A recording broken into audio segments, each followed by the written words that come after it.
Bon matin, X21, ça va bien? Yes, moi aussi, ça va super bien. Merci aux musiciens de nous avoir apportés dans ce chant de louange. Donc, je me présente, mon nom c'est Marc, je suis un des pasteurs ici à l'église Acts 21. Je suis content de me retrouver avec vous une fois de plus ce matin et de continuer notre série dans la lettre de l'apôtre Paul aux Éphésiens. Donc, la lettre qui s'adresse aux chrétiens qui habitaient dans la ville d'Éphèse, dans l'Empire romain. Puis, aujourd'hui, on arrive à Éphésiens 5, 22 à 33. Puis peut-être ça vous dit rien, mais c'est probablement le passage le plus touché, OK? Le plus difficile à naviguer culturellement pour nous aujourd'hui au 21e siècle dans tout le livre d'Éphésiens. Donc, merci à l'équipe d'Acts 21 de m'avoir donné ce passage-là ce matin.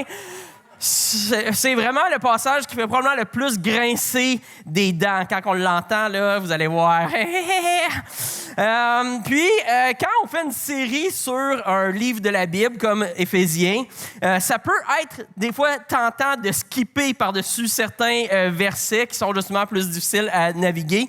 Mais la réalité, c'est que quand on se donne la peine de lutter avec des passages qui sont plus difficiles, souvent, ce qui arrive, c'est que c'est là qu'on découvre des nouvelles perles de sagesse, des richesses qui sont profondes, qui étaient enfouies dans ces endroits-là, qu'à première vue, on aurait juste le goût de mettre de côté, faire comme si ça n'existait pas, ce passage-là, dans la Bible.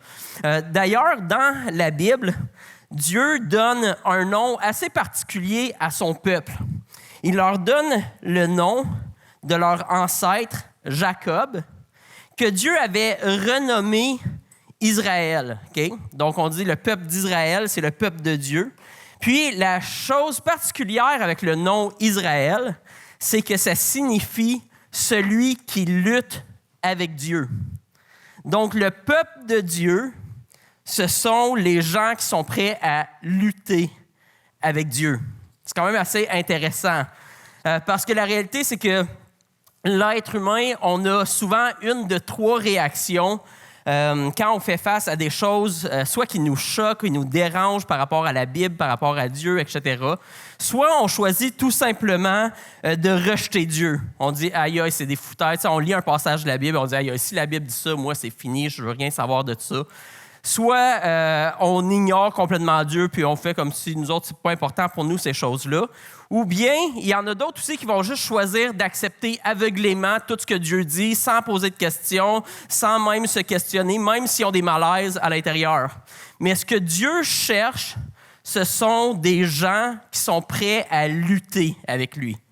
Okay? Des gens qui sont prêts à se chamoyer avec.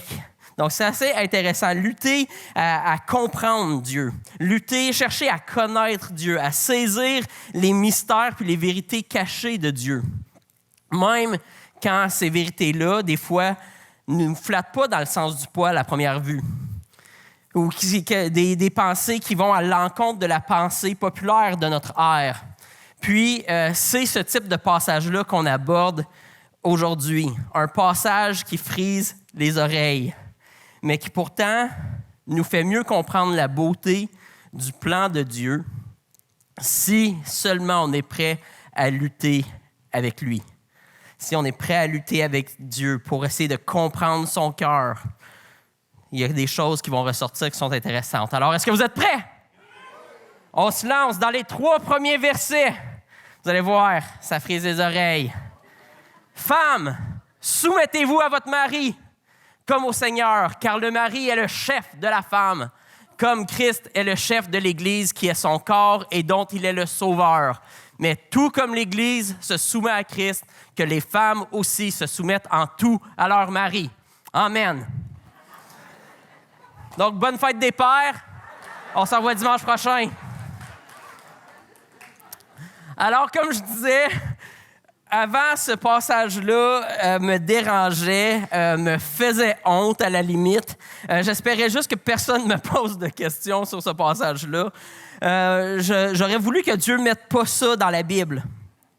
Aujourd'hui, par contre, à force d'avoir lutté avec le texte, je réalise que c'est un passage beaucoup plus beau et beaucoup plus riche que j'aurais pu penser à première vue. Puis là, je sais que c'est tentant de sortir tout de suite, mais je vous invite aujourd'hui à lutter avec la Bible, lutter avec Dieu. Puis, j'espère qu'à la fin de la matinée, vous aussi, vous allez être d'accord avec moi que c'est un texte assez incroyable et plutôt positif, en fait. Donc, chaque fois que vous croisez un passage de la Bible qui vous choque, ne fuyez pas, ne fermez pas votre Bible et ne faites pas juste à semblant que ça ne vous dérange pas, parce que c'est pas mieux de juste faire à semblant puis de refouler tout ça. Mais luttez avec Dieu. Luttez avec le texte. Cherchez à comprendre, parce que c'est de même qu'on apprend à connaître Dieu. Puis la première manière qu'on devrait s'y prendre pour lutter avec un texte, c'est de l'examiner dans son contexte. Donc, dans quel contexte est-ce que ces paroles-là ont été dites? C'est qui est en train de parler? À qui est-ce qu'il est en train de parler? C'est quoi les paroles qui ont été dites juste avant ces paroles-là? C'est quoi les paroles qui ont été dites juste après? C'était quoi le sujet de discussion? Puis, à quelle époque, puis à quelle culture est-ce que ces paroles-là ont été dites et écrites? Puis, aussi, dans le cas d'un texte biblique, c'est important non seulement de regarder au texte en fonction du passage isolé en silo, mais de le regarder à l'intérieur du contexte de l'ensemble de la Bible, comme un texte qui se retrouve à l'intérieur de plusieurs autres enseignements à ce sujet-là, puis qui sont censés nous donner une vue d'ensemble et nous guider vers une perspective plus complète et éclairée du sujet en question. Donc, commençons à lutter avec le texte en question aujourd'hui. Voici le verset qui se retrouve juste avant le verset 22, et donc le verset 21. Juste avant de dire au verset 22 aux femmes de se soumettre à leur mari, il dit « Soumettez-vous les uns aux autres dans la crainte de Dieu. » Donc, Paul s'adresse aux chrétiens qui habitent à Éphèse, dans l'Empire romain du 1er siècle. Et ici, il apprend aux chrétiens que tous les chrétiens doivent se soumettre les uns aux autres. Puis, ça dit dans la crainte de Dieu. Ça pourrait être transposé aujourd'hui par l'idée que c'est l'idée de vivre sous le regard de Dieu. Donc, tu ne peux pas juste vivre comme tu veux, tu vis sous le regard de Dieu. En gros, l'apôtre Paul est en train de dire, faites attention. Il dit aux chrétiens, faites attention à votre manière de vous traiter les uns les autres. N'essayez pas de vous élever les uns au-dessus des autres, mais soumettez-vous les uns aux autres, étant conscient que vous vivez aussi sous le regard de Dieu. Et ce même, peu importe votre statut ou classe sociale. Donc, imaginez, on est dans l'Empire du 1er siècle où les gens qui sont en autorité dans cette culture-là peuvent traiter les gens qui sont sous leur autorité à peu près de n'importe quelle manière qu'ils veulent. Ils sont vraiment leur propriété. Et ici, l'apôtre Paul leur dit, c'est pas de même que ça va se passer dans l'Église. L'Empire romain, eux autres, c'est comme, hey, moi, je suis le maître, ça, c'est mon esclave, j'ai le droit de faire ce que je veux. Paul, il dit, non, c'est pas de même, ça va fonctionner dans l'Église. Vous allez tous chercher à vous soumettre les uns aux autres. Vous allez tous chercher à travailler en équipe, ensemble, pour le bien de l'ensemble des gens. C'est en quelque sorte même les bases de la démocratie, où il n'y a personne qui peut chercher ou se prétendre être Dieu, mais où on doit tous chercher le bien de tous ensemble. C'est pas qu'il y a personne en autorité. Dans la culture romaine, il y a clairement des gens qui sont en autorité sur d'autres, mais c'est que même les personnes en autorité ont une responsabilité devant Dieu de se soumettre et de chercher le bien des autres. Donc ça, c'était déjà un choc énorme pour les Romains, pour les gens de l'Empire romain. Ensuite, si on retourne encore plus loin, en arrière, dans le chapitre 5, on voit que Paul vient de dire la chose suivante au début du chapitre. Il dit « Soyez donc les imitateurs de Dieu, puisque vous êtes ses enfants bien-aimés, et vivez dans l'amour en suivant l'exemple de Christ, qui nous a aimés et qui s'est donné lui-même pour nous. » Donc, il dit « Suivez l'exemple de Dieu. » Il dit « Si tu es un chrétien, suis l'exemple de Dieu. Suis l'exemple que Dieu nous donne en Jésus-Christ, qui, malgré que Jésus-Christ est au-dessus de tous, il a donné sa vie pour nous. Il a choisi de nous servir au lieu de nous écraser. Malgré que c'est lui qui est plus puissant, il ne s'est pas servi de sa puissance pour nous écraser. Il s'est servi de sa puissance pour venir nous servir puis donner sa vie pour nous. Et il dit aussi dans le chapitre 5 de fuir l'immoralité sexuelle, de fuir l'amour de l'argent, d'arrêter de dire des paroles mauvaises et blessantes et offensantes. Il dit plutôt de poursuivre la bonté, la justice, la vérité, puis de discerner comment agir avec sagesse et d'une façon qui est agréable à Dieu. Puis quand on retourne dans les chapitres avant, le chapitre 5, il encourage les chrétiens à mettre leurs dons, leurs talents à profit les uns pour les autres, de se servir les uns les autres en unité d'esprit, et ce, malgré même leur arrière-plan ethnique. Donc, il dit que vous soyez juifs, que vous soyez non-juifs, Dieu vous a appelés à être un, à vivre en unité. Donc, il est littéralement en train d'encourager les chrétiens à vivre selon l'amour de Christ, à ressembler à Dieu, à être la meilleure version qu'un être humain inspiré par Dieu peut être dans le monde. Il est en train de dire que le racisme n'aura pas de place dans l'Église. Imaginez, c'est dans l'Empire romain du 1er siècle que l'apôtre Paul est en train de dire ça. Il dit, vous allez devoir apprendre à être un, puis à vous soumettre les uns aux autres, peu importe votre arrière-plan ethnique. Donc, c'est déjà quand même assez impressionnant et inspirant jusqu'ici. Est-ce que vous êtes d'accord? Mais là, on a juste regardé au verset puis au contexte de ce qui s'est dit avant le verset 22 à 24. Donc maintenant, on va regarder à ce qui suit le passage qu'on a lu tout à l'heure. On va aller au verset 25. Puis là, cette fois-ci, l'apôtre Paul s'adresse aux hommes. Il s'adresse aux maris. Puis il dit la chose suivante. Il dit, « Marie, aimez votre femme comme Christ a aimé l'Église. Il s'est donné lui-même pour elle afin de la conduire à la sainteté, après l'avoir purifiée et lavée par l'eau de la parole pour faire paraître devant lui cette Église glorieuse, sans tache, ni ride, ni rien. Oups, je n'étais pas rendu assez loin. Ni rien de semblable, mais sainte et irréprochable. » On continue.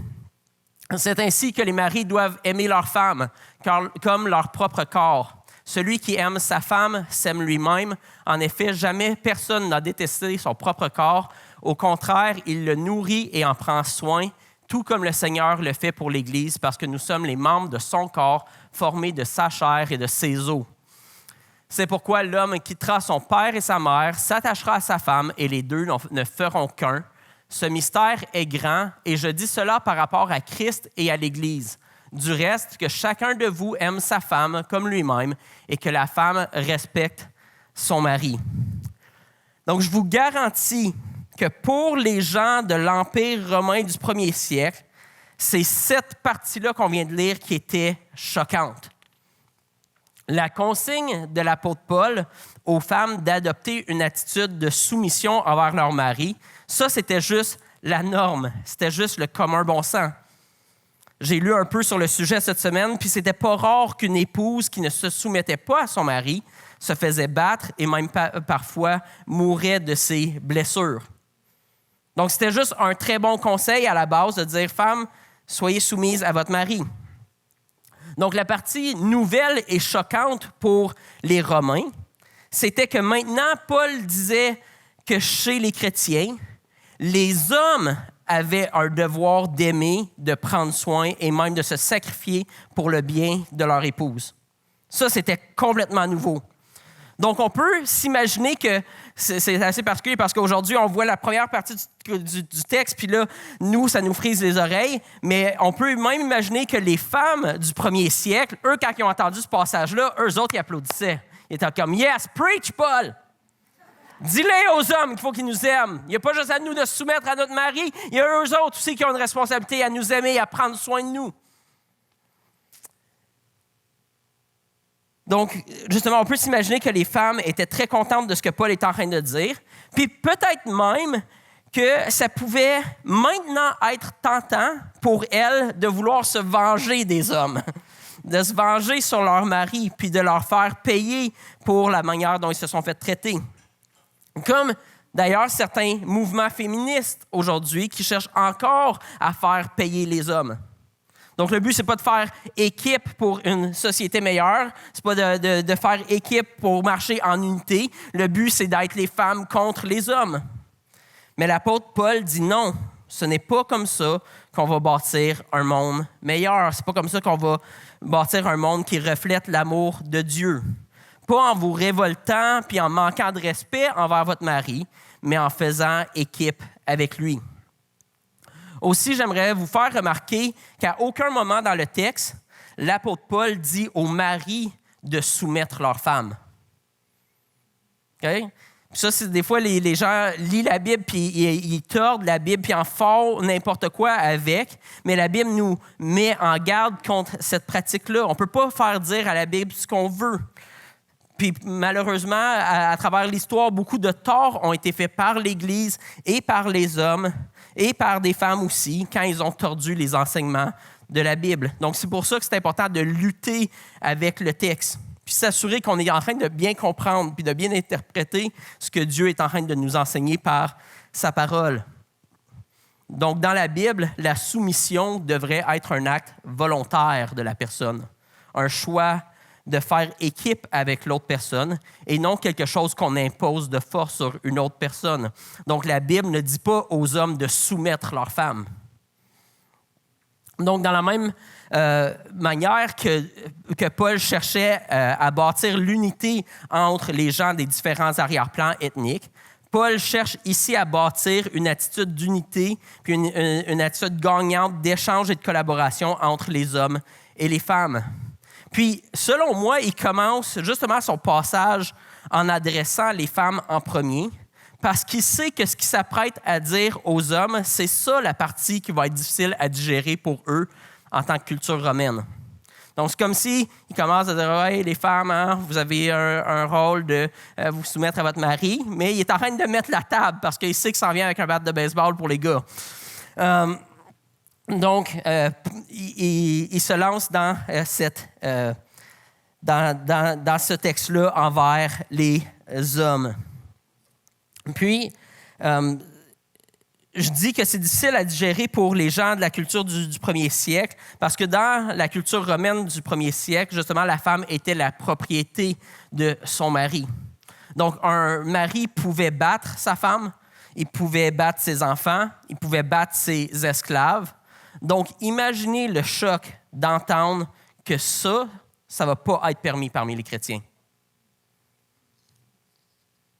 Non seulement ça, mais l'homme, maintenant, va avoir la responsabilité d'aimer, de chérir, de prendre soin de sa femme, de prendre soin du corps de sa femme, comme si c'était son propre corps, donc de devoir traiter le corps de sa femme avec valeur, dignité et honneur.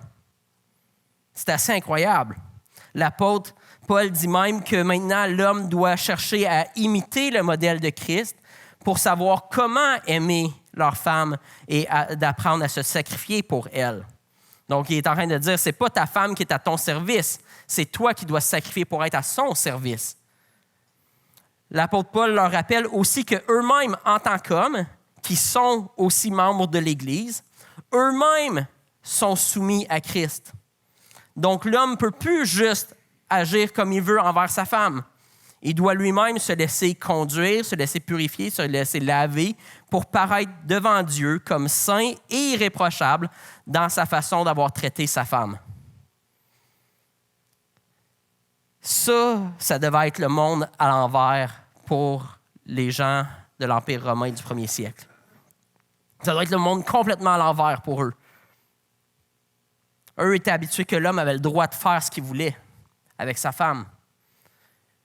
Puis l'apôtre Paul dit non, c'est pas de même que ça va se passer dans l'Église. J'imagine que même les femmes devaient être sur le dos d'entendre tout ça. Ça devait même être en quelque sorte, devait même en quelque sorte venir ébranler l'image même de la masculinité romaine.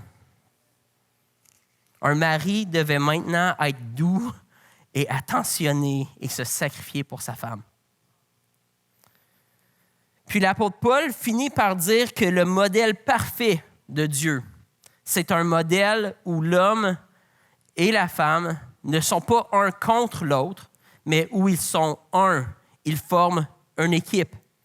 Puis c'est en fait une très belle image, un très beau modèle de comment ça devrait fonctionner un mariage. une équipe où le mari aime sa femme et où la femme a du respect pour son mari. J'imagine que vous avez déjà vu le contraire. Est-ce que vous avez déjà vu des couples où l'homme néglige sa femme, ne se sacrifie pas pour sa femme, il passe toujours ses intérêts en premier? Ou ce que la femme a dit, « Ouais, j'ai encore un ado de 34 ans » ou peu importe. J'imagine que quand vous avez vu ça, vous avez trouvé ça laid. C'est laid un homme qui ne prend pas ses responsabilités, puis qui ne se sacrifie pas pour sa femme, puis qui n'aime pas sa femme, puis qui la néglige, puis qui passe tout le temps ses propres intérêts. En premier, c'est laid. Puis j'imagine aussi que vous avez déjà sûrement vu des couples où la femme méprise continuellement son mari. Elle lui manque de respect, elle le critique, elle l'abaisse même publiquement devant les autres, qui est querelleuse, toujours insatisfaite et en train de s'opposer à son mari. Tu sais, tu es en train de... Tu invites un couple d'amis à la maison pour un repas, puis là, pendant tout le repas, elle est tout le temps en train de le picosser, tout le temps en train de le rabaisser. Peut-être que vous avez déjà vu ça. Est-ce que ça vous est déjà arrivé? Est-ce que vous avez trouvé ça beau? Non, c'est laid. Donc, Dieu encourage les chrétiens à bâtir une relation saine où le mari aime sa femme, puis que la femme respecte son mari et qu'ils soient un, qu'ils forment une équipe ensemble. Alors, peut-être que par maintenant, tu luttes un peu moins à l'intérieur de toi-même avec le passage difficile qu'on a lu au début de la rencontre. Peut-être même que tu commences à voir qu'il y a peut-être une certaine beauté dans ce que Dieu cherche à bâtir comme unité puis harmonie dans notre société pour le bien-être de l'homme et de la femme. Peut-être que tu te rends même compte que les textes qui étaient écrits par Paul dans l'Empire romain du 1er siècle étaient même très avant-gardistes et ont bien mis la table pour la dignité et le respect des femmes pour la suite. Mais peut-être aussi que tu luttes encore. Peut-être que tu es ici ce matin et tu te dis « Marc, je ne suis pas encore convaincu. » Je lutte encore en dedans de moi, puis je comprends parce que, comme je dis, moi aussi, ce passage-là m'a dérangé pendant longtemps. Par contre, c'est important, encore une fois, d'être prêt à lutter avec Dieu, puis de chercher à comprendre ce qu'il veut dire avant de trop se choquer rapidement, puis de claquer la porte à Dieu. C'est important de découvrir certains éléments de base qu'on retrouve sur la relation entre l'homme et la femme dans le reste de la Bible.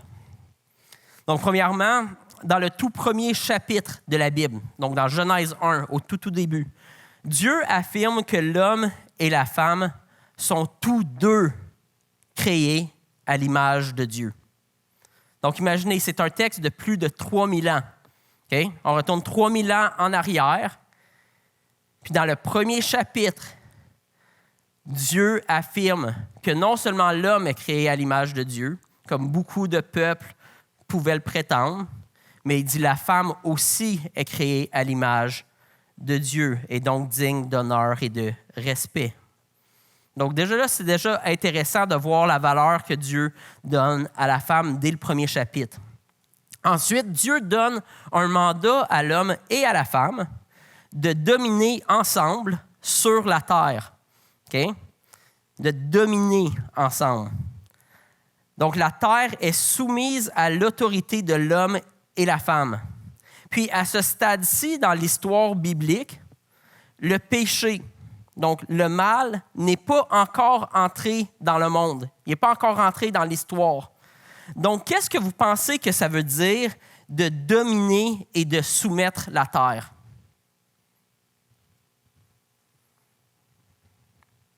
Est-ce que vous pensez que ça veut dire je donne à l'homme et à la femme le rôle d'exploiter et de maltraiter la terre? Non. Ça veut dire qu'ils sont responsables du bien-être de la terre. Ils sont responsables de la terre, de son bien-être. Ils sont responsables de, on le voit dans les versets par la suite, dans le prochain chapitre, ils sont responsables de remplir la terre, de la faire fructifier, de la garder, de la cultiver. C'est ça leur rôle. Donc, de dominer, selon Dieu, ça signifie d'être responsable du bien-être de la chose que Dieu nous confie.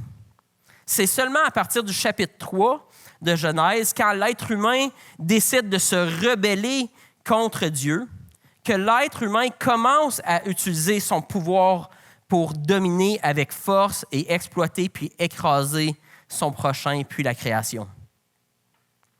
Donc, quand l'apôtre Paul dit que le mari est le chef de la femme, ça veut dire que Dieu a confié au mari la responsabilité et le soin de cultiver, de garder et de prendre soin de sa femme.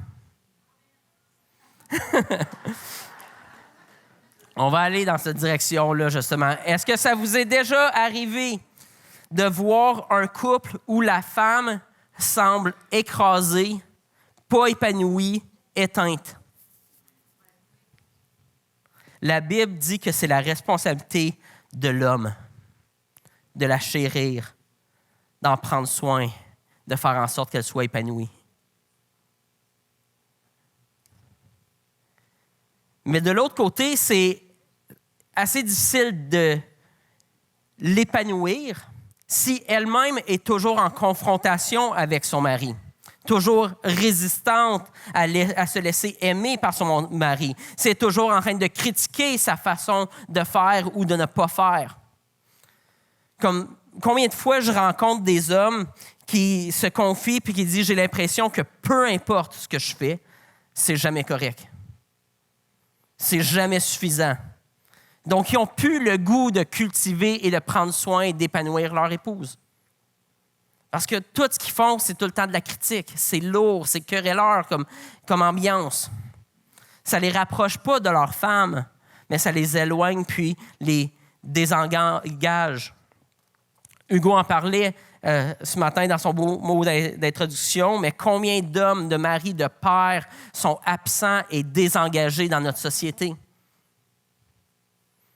Qui sont parfois là physiquement, mais qui ne sont pas là émotionnellement, ils ne sont pas là intellectuellement, ils ne sont pas là spirituellement. Ils ne sont pas engagés dans la réussite et dans l'épanouissement de leur épouse puis de leur famille. Mais Dieu dit non. Chez les chrétiens, l'homme doit prendre la responsabilité de régner sur sa famille, pas de régner pour écraser, mais régner pour élever. Combien de familles souffrent de vivre sous le règne d'un mauvais mari ou d'un mauvais père? Donc, les maris et les pères, Dieu nous donne le titre de chef sur notre femme et sur nos enfants, pas pour régner avec dureté, mais pour aimer, pour servir, pour cultiver, pour garder, faire fructifier ceux que Dieu a placés sous notre responsabilité. C'est ça que Dieu veut dire quand il dit qu'on est le chef de notre famille. C'est pour faire comme Christ, comme on l'a vu, être imitateur de Dieu, à l'image de Jésus-Christ, pour utiliser le titre et le pouvoir que Dieu nous a donné, pas pour écraser, mais pour élever. Puis c'est pour ça aussi que c'est important pour les épouses d'aider puis de faire équipe avec leur mari. Parce que c'est aussi pour leur propre bien, c'est pour le bien de la famille, c'est quand que la famille fonctionne en unité. Donc c'est important pour les épouses d'aider puis d'appuyer leur mari dans ce rôle-là. D'ailleurs, Dieu lui-même le dit dans le 2e chapitre de la Bible, dans Genèse 2, il dit « Il n'est pas bon que l'homme soit seul, je lui ferai une aide qui soit son vis-à-vis. » Puis là encore, on peut monter sur nos grands chevaux et être frustré contre la Bible puis contre Dieu, parce que ça semble un peu condescendant quand même. Mais ça vaut encore la peine de lutter. Ça vaut la peine de lutter avec Dieu. Quand il y a quelque chose qui nous dérange, on dit « Hey, je n'ai pas été créé pour être une aide à l'homme. » Lutte avec Dieu. Essaye de comprendre ce qu'il est en train de dire. Ce passage-là, en fait, est loin d'être condescendant pour la femme. En fait, il est beaucoup plus proche d'être condescendant pour l'homme. Okay? Premièrement, il dit que l'homme, il a de la misère. Il a de la misère à bien régner. Il y a de la misère à être attentionné. Il y a de la misère à se donner pour les autres. Il y a de la misère à se mettre à la place des autres. En gros, un père laissé à lui-même, ça risque d'être pas un si bon père que ça. Un boss laissé à lui-même, il va avoir de la misère à bien régner. Ça va pas être facile. Donc, Dieu trouve une solution. Dieu donne une femme à l'homme pour l'aider. Parce que l'homme, il a de la misère. Puis c'est vraiment bien fait parce que les femmes, la présence des femmes dans la vie d'un homme, ça nous oblige à se forcer. Peut-être qu'il ne se serait pas levé le matin si la femme n'était pas là. Ça se peut qu'il serait foiré dans son divan si la femme n'était pas là. Donc, la présence des femmes nous force, les hommes. Ça nous force à apprendre. Ça nous oblige à apprendre à s'adoucir. Ça nous force à devenir plus attentionnés, à devenir plus patients, à être des meilleures personnes. Combien d'hommes ici sont capables de dire qu'ils sont vraiment des meilleures personnes grâce à leurs femmes ou grâce à leur mère ou grâce aux femmes que Dieu a placées autour de vous?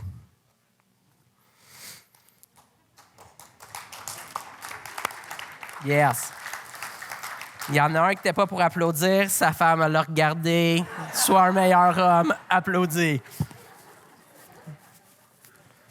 Pour ma part, je peux définitivement dire que je suis un meilleur homme grâce à Marie-Hélène et grâce aussi à ma mère. Bonne fête des mères en retard! Je sais, puis en tout cas, ceux qui me connaissent depuis plus longtemps qu'avant que je sois avec Marie-Hélène, qui est juste ici en avant, ma tendance aurait vraiment été de devenir une personne très dure et insensible. Je me foutais de tout le monde à peu près, beaucoup trop, bref. Donc, je serais devenu probablement quelqu'un de très dur et d'insensible si Dieu n'avait pas placé Marie-Hélène, puis ma mère, puis d'autres femmes dans ma vie. J'avais besoin d'une femme. J'avais besoin d'une épouse pour m'aider à devenir un meilleur mari. J'avais définitivement besoin d'une épouse pour m'aider à devenir un meilleur père. J'avais besoin d'une épouse aussi pour m'aider à devenir un meilleur pasteur.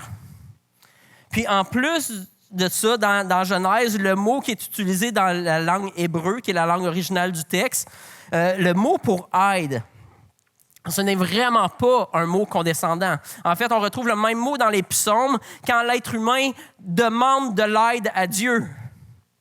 Puis que Dieu choisit de venir à l'aide de l'homme, de venir le sauver. Donc, même à la limite, moi, personnellement, je trouve que c'est un peu trop gratifiant pour la femme, ce mot-là. C'est comme dire, l'homme avait tellement besoin d'aide que Dieu lui a envoyé un sauveur, la femme. Et là, toutes les femmes comprennent soudainement leur rôle dans la vie. Ils disent, « OK, c'est pour ça que mon mari a de la misère de même. C'est pour ça que je dois tout lui dire, puis tout lui répéter, puis tout lui montrer, parce qu'il ne sait pas comment. » Puis c'est un peu vrai. C'est un peu vrai.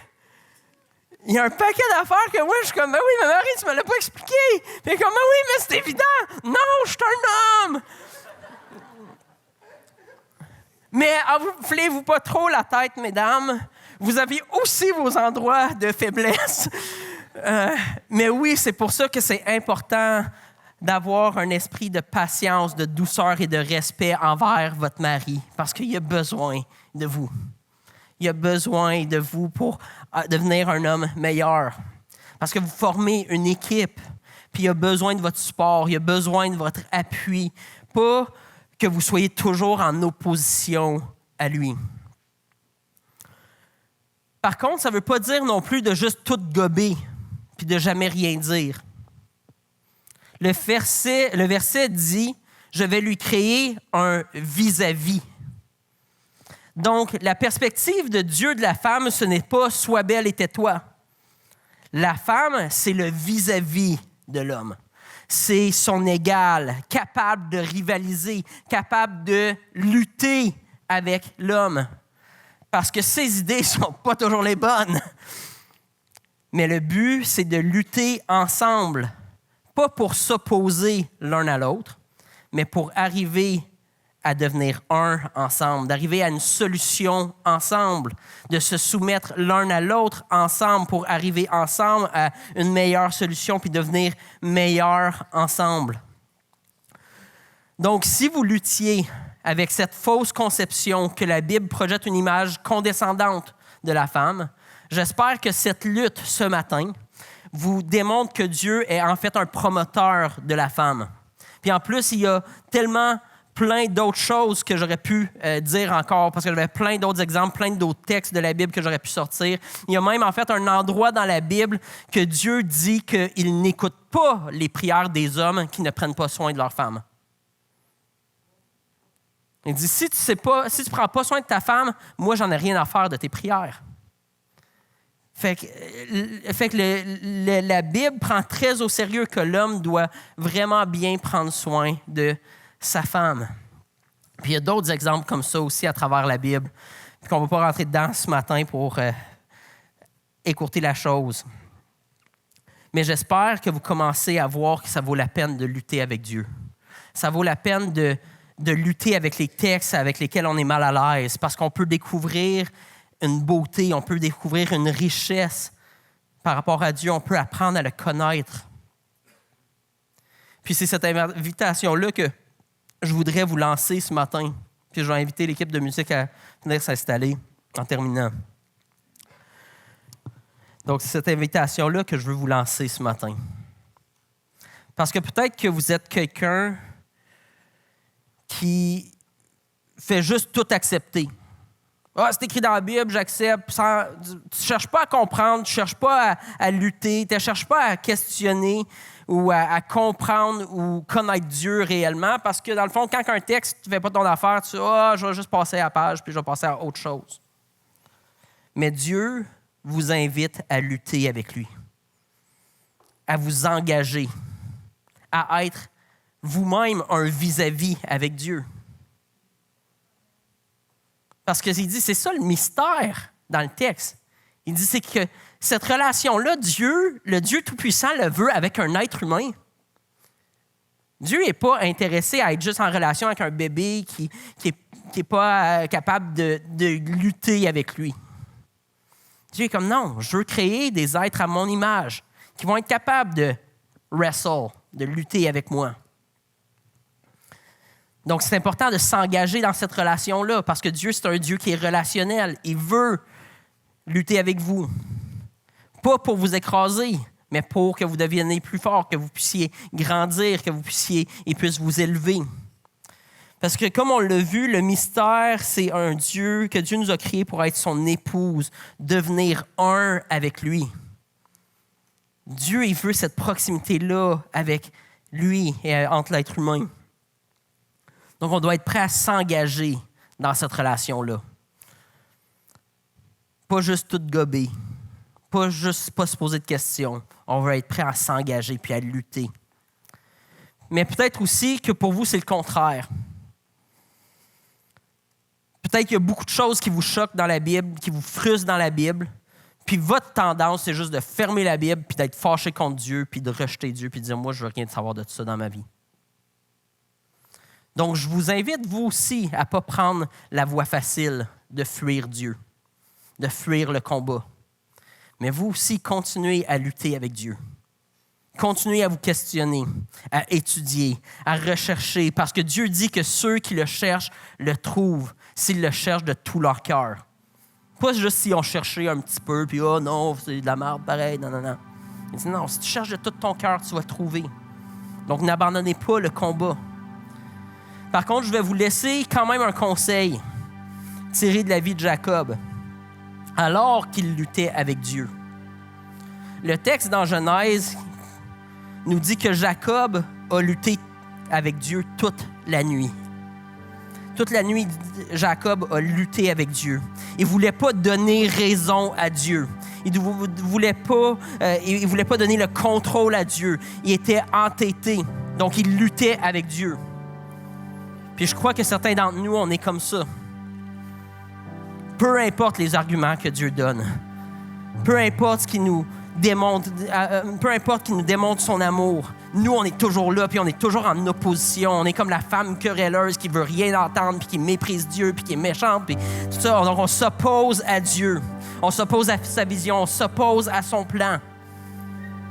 Puis il y a beaucoup de personnes qui finissent même par mourir sans jamais avoir fait la paix avec Dieu, sans jamais être devenus un avec Dieu. Mais ils meurent dans leur amertume, dans leur colère contre Dieu, parce qu'ils sont toujours restés en opposition ou en indifférence face à lui. Ils n'ont pas pris la peine de lutter dans le but de former un. Puis ça, même des fois, quand Dieu les a envoyés des signes dans leur vie, quand il leur a envoyé même des épreuves dans leur vie pour leur montrer leur besoin de se soumettre puis de s'unir à Dieu. Il y a certaines personnes que ça leur prend réellement une épreuve pour finalement capituler devant Dieu. C'était en fait le cas de Jacob. Le texte nous dit que Dieu, il a fallu qu'il lui disloque la hanche pour que Jacob arrête enfin de résister. Mais écoutez bien les paroles de Dieu envers Jacob. Malgré tout le combat, voici ce que Dieu dit.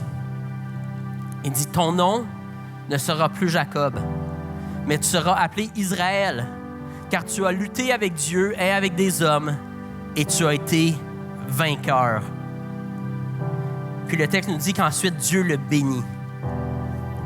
Donc malgré que Jacob s'en va, la hanche déboîtée, puis qu'il est demeuré, le texte nous dit qu'il est demeuré boiteux pour le restant de sa vie. Donc il y a eu des séquelles pour les restants de sa vie.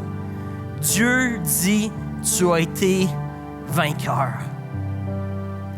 Tu as lutté avec Dieu et avec les hommes et tu as été vainqueur. Réalises-tu, Jacob, que tu en es sorti gagnant? Peut-être que tu as une hanche disloquée, peut-être que tu as boité pour le restant de ta vie, mais tu en es sorti gagnant. Tu es ressorti avec la bénédiction de Dieu.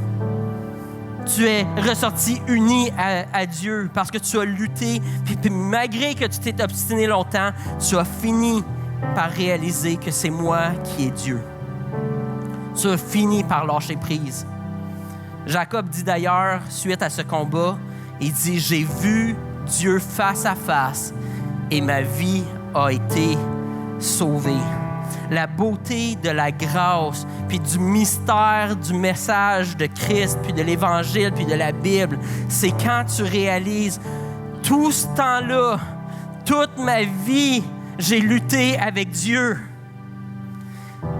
J'ai lutté avec Dieu, j'étais face à Dieu, avec Dieu toute ma vie, j'ai lutté avec Dieu. Puis plutôt que de m'écraser, Dieu m'a sauvé pour m'élever, me faire devenir un avec lui. C'est fou parce que Dieu, dans ce combat-là où on lutte avec lui, il pourrait choisir que le combat soit fini maintenant.